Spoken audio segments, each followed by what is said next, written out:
Alrighty, hosses, welcome back. And in this video, what I'm going to do is I'm going to show you guys how to populate your table from an actual data source instead of just writing the word bacon in every single row. Because I don't know, maybe you want to do that, but it's probably pretty useful if you got your data from something like an array or a tuple, or I don't know, maybe you're connecting to a MySQL database, whatever. What I did already before this tutorial though is I made some quick tuples. I didn't want to, have you guys sit here for like 2 minutes and watch me type everything out. So I made one called people, which is just a list of people and what state they live in. And also, if you want to use this one, here are just a list of some of my videos and how many videos are in each playlist. So again, just copy this down or just make your own real quick, whatever. But now that we have some kind of data source, the first thing that we need to do is this. Instead of just returning 3, saying, okay, I want to create 3 rows no matter what I actually want to do is go to the data source and say the number of rows that we create in each table is actually dependent on how many items are in your data source. For example, if you're making a table of people, your table would have 3 rows. If you're making a table for videos, it would have 5 rows. So it isn't just a hard-coded number like this, it's going to be dynamic. And this is actually really easy. So instead of returning just a plain integer, what I want to do, in this example I'll just use people. Why not? So what you do is you take your data source, whatever it is, mine is called people, and you count the items or elements in it. So again, this is returning 3, but it's doing it smartly, because if we were to ever add one more, then it would return 4, so on and so forth, and we wouldn't have to change the code right here. So now, instead of just returning the word bacon, what I can do is this. So now, since each of these items in the tuple consists of 2 pieces of information, a name and a location for each item, let's go ahead and extract that data into 2 different variables. And we can actually do it all in one line. If we just write something like person name, and we'll just write person location, and then we take this and set it equal to people, which is the tuple, and I'll show you guys what I'm doing in just a second.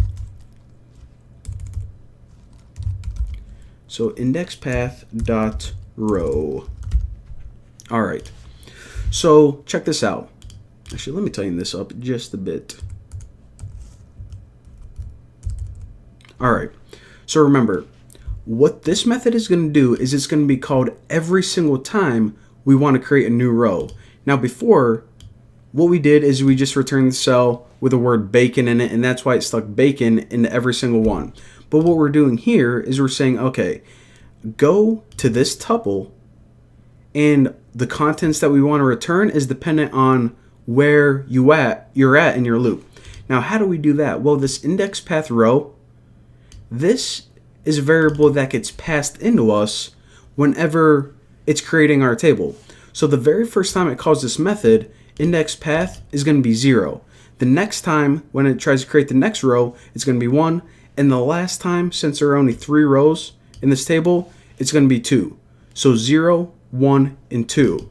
Well, what we want to do for that is we just want to say, okay, the data that we want to return for 0, 1, and 2 is plug that 0 as your people tuple. So the first time it's going to return Bucky Roberts, the second time it's going to return Lisa Tucker, and the third time it's going to return Emma Hot Pocket. So again, we can use that number in conjunction with our tuple to return the proper data. Pretty stinking awesome. But now all we did is we took that data and we saved it in variables. We didn't actually use it in any kind of like special way. So we can do that right now. So if we take that cell, which is just blank right now, and we call text label, check if it's empty, and access the property text, then we can set this equal to, I'll just set it equal to their name. I won't even worry about the location right now. So now what we're doing is we're grabbing the information on each loop, we're extracting the name, and we're setting it equal to the text of that cell. So now let's go ahead and run this and check it out. All right, look at that. So again, it kind of did the same thing. It said, okay, I'm going to make you one table. How many rows am I going to have? Well, I have to go up here and count this.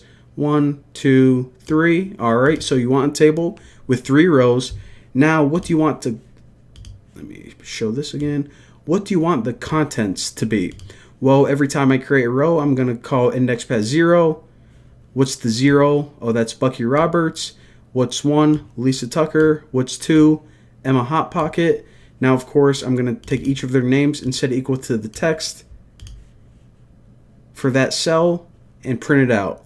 So pretty simple stuff. And actually, let me go ahead right now and show you guys how to create a table with more than one group.